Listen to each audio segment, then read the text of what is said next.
Président de l'Assemblée nationale, Monsieur le Président de l'Assemblée nationale, El Hadj Malick Ndiaye, Monsieur le Premier ministre Ousmane Sonko,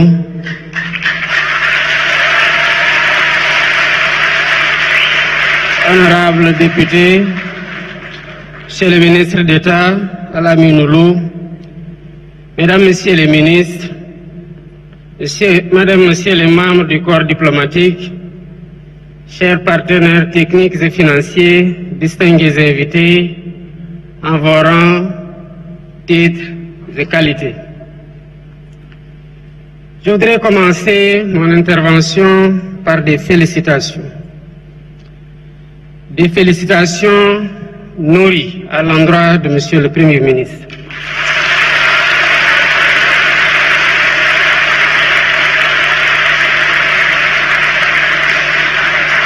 Des félicitations à l'ensemble des membres du gouvernement.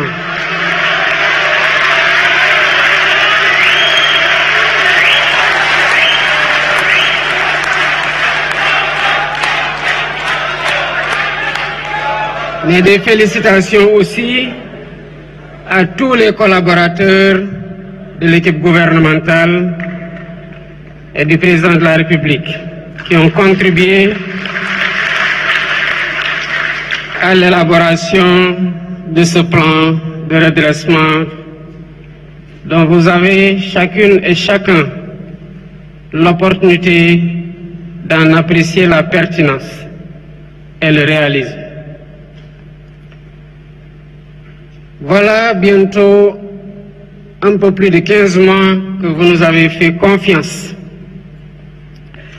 À notre arrivée, nous avons fait la situation de référence à travers un diagnostic honnête. D'abord, par un audit de l'Inspection générale des finances publiques, comme nous l'impose la loi 2012-22 portant code de transparence dans les finances publiques. Nous avons par la suite remis cet audit pour certification à la Cour des comptes qui en a aggravé les résultats, comme pour témoigner de sa liberté d'action et de son indépendance. Nous ne nous sommes pas arrêtés à ça. Nous avons commandité un audit externe par un cabinet avec une signature internationale, à savoir le cabinet Forvis Mazars. Nous avons fait tout ça pour que les Sénégalais comprennent, comme nous aussi nous l'avions compris, l'envergure et la gravité de l'héritage qu'il faut balancer avec l'espoir qui a accompagné notre élection. Mais la finalité n'a jamais été de vous dire voilà où en était le pays. Parce que justement, c'est parce que ça ne marchait pas que vous avez décidé de changer d'équipe.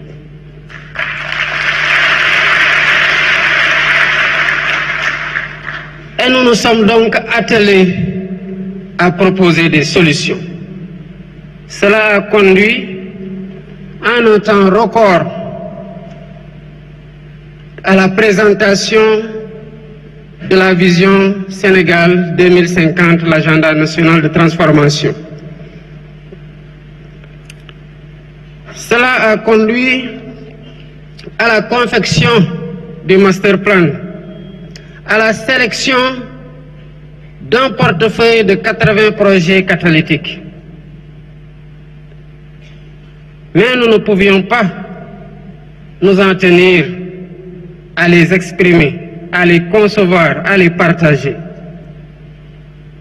La cadence des réformes a été très bonne et cela rend compte de l'efficacité de l'action gouvernementale et de l'efficience dans la conduite de cette action par le Premier ministre.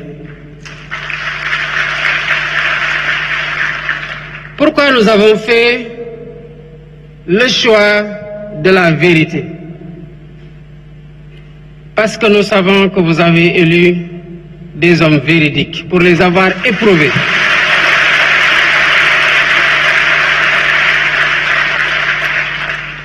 Des hommes d'honneur qui n'entendent pas changer au contact du pouvoir.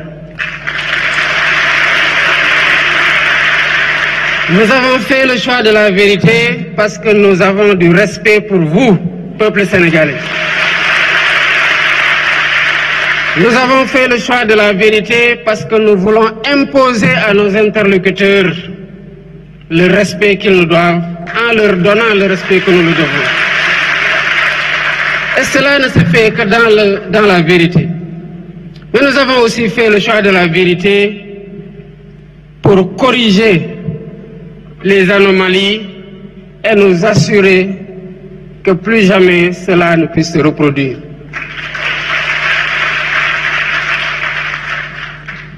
Toutes les fois que nous avons discuté avec les partenaires techniques et financiers, ils nous ont posé la même question légitime, certainement que beaucoup d'entre vous se posent. Oui, mais comment allez-vous redresser la situation? Il fallait justement un plan pour redresser la situation et c'est là toute la pertinence du plan de redressement que le Premier ministre a conçu et a présenté. Avant, quand des difficultés étaient relevées à la suite d'un diagnostic, on se contentait justement à dire que nous allons maîtriser les dépenses publiques, que nous allons faire une meilleure mobilisation des ressources domestiques, que nous allons mobiliser des financements endogènes. Oui, mais la question du FMI revient toujours. Oui, vous allez faire tout ça, mais comment? Concrètement, vous allez le faire? Évidemment, il n'y avait pas de réponse, si ce n'est dinañ ko lijjanti.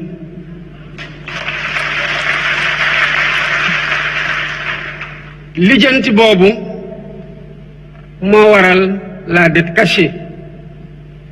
Parce que quand on est sûr de ce qu'on doit faire, de ce qu'on veut faire pour apporter des solutions suite à un diagnostic, on doit pouvoir partager clairement les solutions qui sont envisagées. C'est cela aussi faire œuvre de transparence. Et c'est là la différence avec le plan de redressement que le Premier ministre vient de vous présenter.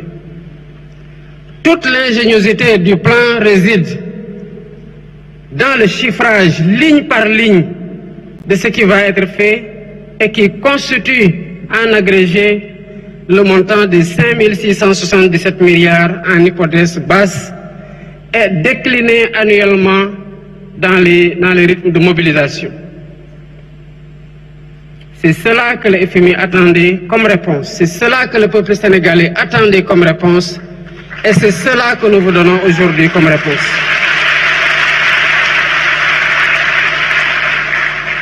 Le Premier ministre l'a dit à juste titre. Le redressement a commencé avant ma prestation de serment. Quand lors de ma visite au Palais de la République, m'entretenant avec mon prédécesseur, je lui ai dit que j'ai appris que vous êtes sur le point de signer une convention, une concession sur les chantiers navals de Dakar qui n'a pas été négociée dans les meilleurs termes. Évidemment, il s'en est défendu, mais je lui ai demandé de stopper.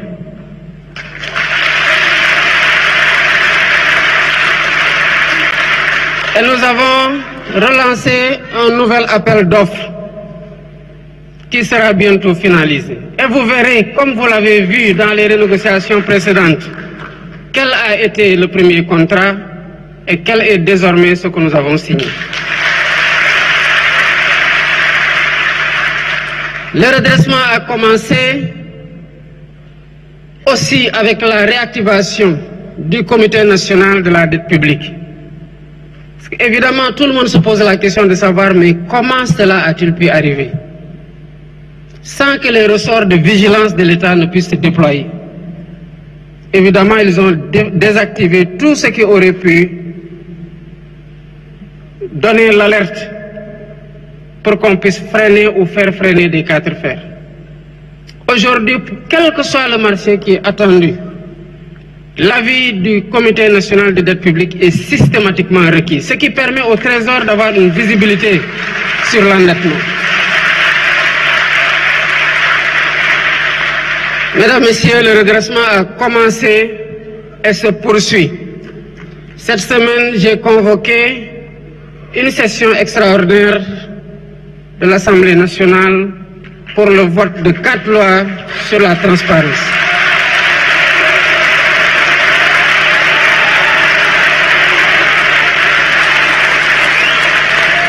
Mesdames, Messieurs, je vous invite à vous approprier ces lois.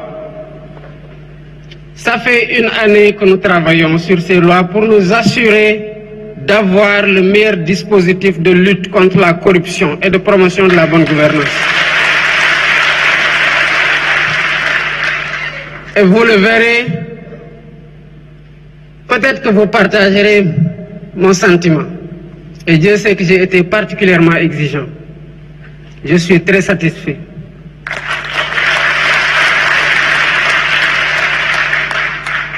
Ces lois contribueront à renforcer significativement le dispositif opérationnel de lutte contre la corruption et de promotion de la transparence et de la bonne gouvernance. Et ces lois constitueront un rempart sûr contre les prévarications de toutes sortes. Il appartiendra au peuple sénégalais d'en être la vigie pour l'application systématique des dispositions qui seront retenues. Comme vous le savez, la reddition des comptes aussi se poursuit. Vous avez vu, l'Assemblée nationale fait son travail, la justice fait son travail dans la sérénité. Et ce travail se poursuivra dans la sérénité. Pour ce qui concerne la taille de l'État, le redressement aussi a déjà commencé. Nous avons dissous le Haut Conseil des collectivités territoriales et le Conseil économique, social et environnemental. Qu'est-ce que nous avons fait par la suite des budgets de ces 2 institutions? Nous avons recruté 2000 enseignants.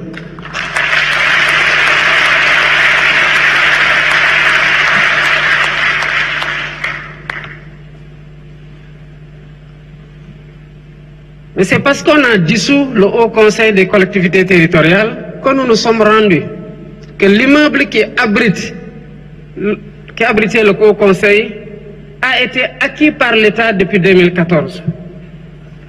Mais l'État a continué de 2014 à 2024 à payer des loyers sur le même immeuble qu'il appartient.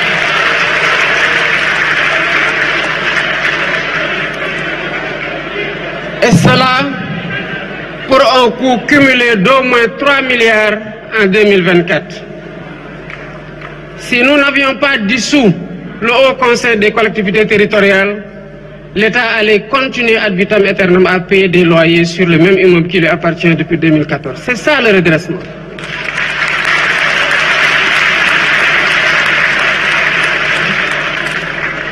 Ces institutions ont été dissoutes, mais le Sénégal continue à marcher, et mieux.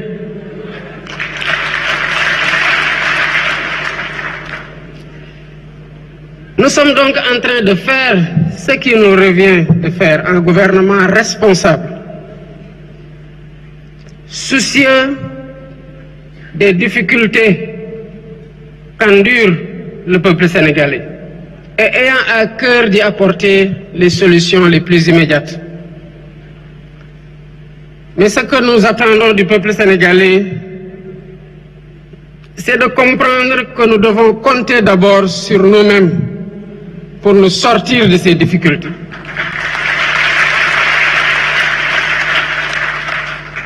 Mesdames, Messieurs, à chaque fois que nous allons dans les pays qui se développent, disons-nous bien que Dieu n'a descendu dans ces pays que des hommes et des femmes avec 2 mains, 5 doigts dans chaque main. Et c'est les filles et les fils de ces pays qui ont bâti ces pays que nous envions aujourd'hui.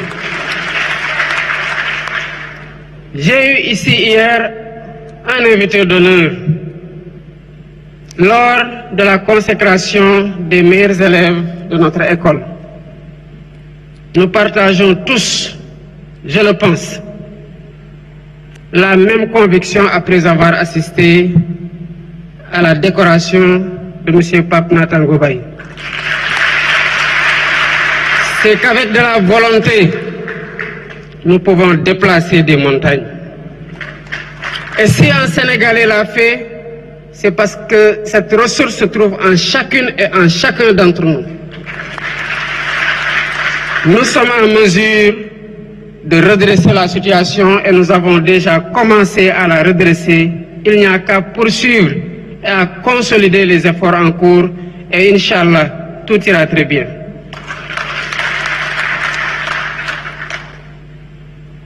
J'appelle le peuple sénégalais à se mettre derrière son gouvernement, à le soutenir et à soutenir le plan de redressement.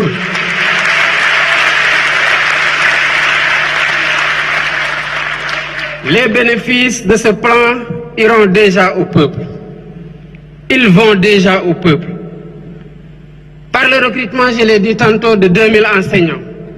Par le recrutement projeté de 500 enseignants du supérieur. Par le recrutement de 200 enseignants pour la formation professionnelle et technique. Et tous ces enseignants prennent en charge qui? Nos enfants.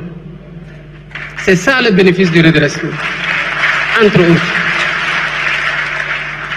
Je passerai sur les autres impacts que le Premier ministre a brillamment exposés et conclure pour dire à l'ensemble du peuple sénégalais que ce que nous avons présenté et que nous envisageons de faire ne se fera pas sans vous. Il se fera pour vous. Il se fera avec vous.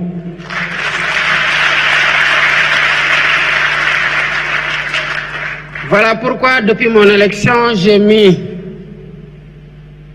en place une gouvernance de concertation qui a donné lieu déjà à plusieurs assises ou états généraux, à l'occasion desquels nous nous sommes parlé dans la vérité. Et nous avons ensemble conçu des solutions que nous avons considérées comme étant les meilleures et les plus adaptées à la situation. Il nous faut les dérouler dans la solidarité, dans l'effort permanent, dans le sérieux, avec la résilience qu'il faut. Et tout ira bien, Inch'Allah. Je vous remercie de votre attention.